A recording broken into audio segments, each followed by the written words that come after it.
बिस्मिल्लाहिर्रहमानिर्रहीम। अस्सलामु अलैकुम। Welcome to sir Saeed academy. ख़त का मतलब इंग्लिश में लाइन होता है। जैसे ये एक लाइन है, हमने रेड कलर से यहाँ बनाई है, तो इस लाइन को उर्दू में ख़त कहते हैं। इसकी लंबाई तकरीबन इतनी ही होती है, इससे थोड़ी बहुत कम ज़्यादा हो सकती है, बहुत ज़्यादा लंबी नहीं कर सकते। इसका इस्तेमाल आप देखते हैं कि कहाँ होता है।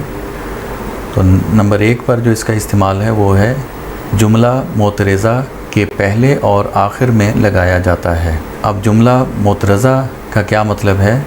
जुमला मोतरज़ा से मुराद है कि ऐसा जुमला जिसमें आपको किसी बात की वजाहत की ज़रूरत हो, यानी आपको उस जुमले का मफ़हूम पूरी तरह समझ ना आए, बल्कि आपको कुछ और इजाफ़ी अल्फाज की ज़रूरत हो उस जुमले को समझने या समझाने के लिए, तो वहाँ फिर हम इस ख़त का इस्तेमाल करते हैं।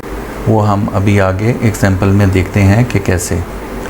नंबर 2 पर जो इसका इस्तेमाल है वो है लफ्ज़ की तशरीह करते हुए, यानी अगर किसी लफ्ज़ की हमने तशरीह करनी है, वजाहत करनी है, तो भी हम ये ख़त लगाते हैं और इसकी भी हम मिसाल से वजाहत करेंगे।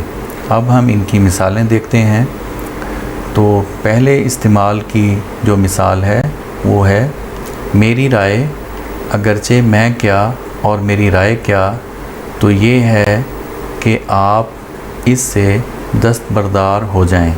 तो यहाँ अब देखें कि हमने ख़त का इस्तेमाल किया है जुमला मोतरज़ा के पहले और आखिर में। जुमला मोतरज़ा से मुराद है, इसमें हम कह रहे हैं कि मेरी राय, तो इस पर इतराज़ हो सकता है कि तुम कौन हो राय देने वाले, तो इसलिए इस एतराज़ का जवाब यहाँ लिखा गया है और इसे ही हम जुमला मोतरज़ा कहते हैं। यानी एतराज़ का जवाब जो होता है यहाँ, उसके शुरू और आखिर में हम ख़त लगाते हैं। हम एतराज़ का जवाब इस ख़त को इस्तेमाल करके देते हैं। जैसे इस एग्ज़ाम्पल में हमने इस ख़त को इस्तेमाल किया जुमला मोतरज़ा के शुरू में भी और आखिर में भी। हम इसको दोबारा पढ़ते हैं ताकि आपको अच्छी तरह समझ आ जाए।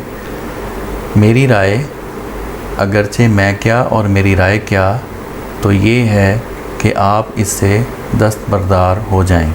दूसरी मिसाल है जिसमें हम लफ्ज़ की तशरीह की वजाहत करेंगे कि सारा सामान फर्नीचर, सोफ़ा, बिस्तर जल कर राख हो गया। अगर हम सामान की वजाहत करना चाहते हैं कि सारा सामान से क्या मुराद है, यानी सामान की तशरीह या वजाहत करना चाहते हैं, तो हम इस सामान की तशरीह के शुरू और आखिर में ख़त लगाते हैं। जैसा कि हमने सामान की तशरीह में लिखा फ़र्नीचर, सोफ़ा, बिस्तर, यानी हमने वजाहत की है कि सामान में ये चीज़ें शामिल थीं जो जलकर राख हो गईं। तो इस तरह आपने देखा कि जुमला मोतरज़ा के शुरू और आखिर में और किसी लफ्ज़ की तशरीह के शुरू और आखिर में हम ख़त का इस्तेमाल करते हैं।